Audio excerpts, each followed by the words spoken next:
After weeks of discussions, EU leaders have agreed on an immediate partial embargo of Russian oil imports. The plan is expected to affect up to 90% of Russian oil imports by the end of the year. It's seen as the most significant set of sanctions hitting at Russia in response to its invasion of Ukraine.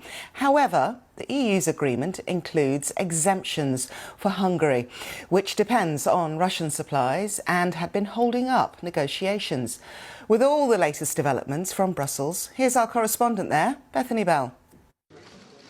EU leaders have given the green light to some of the toughest sanctions against Russia so far.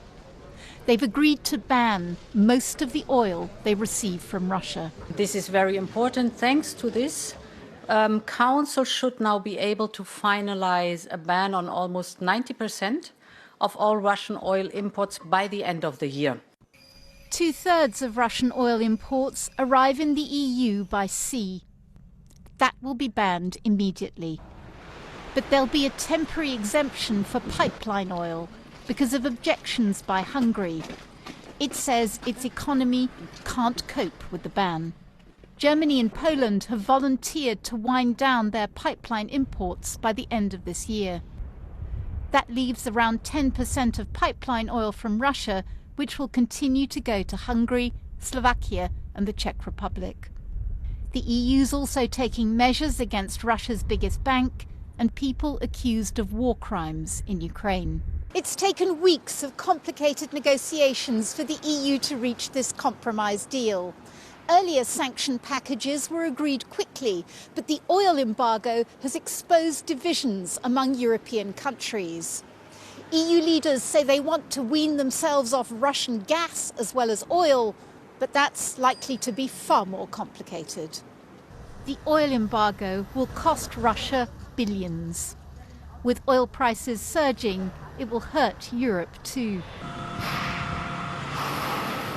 In Ukraine, fierce fighting continues, especially in the Donbas region in the east of the country.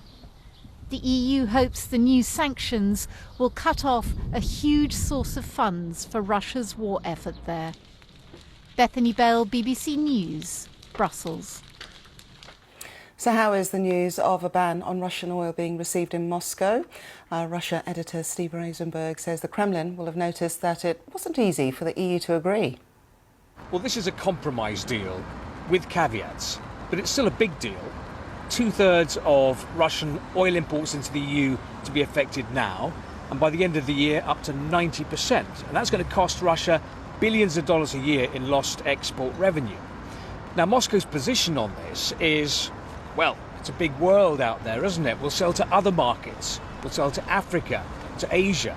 And even if Russia has to do that at a discount, it reckons that the high global oil price will help offset those losses. Now, that may be wishful thinking on the part of Moscow, but I suspect that Vladimir Putin will not be sitting in the Kremlin right now thinking, oh my goodness, I've miscalculated, I've underestimated the economic consequences of this for my country.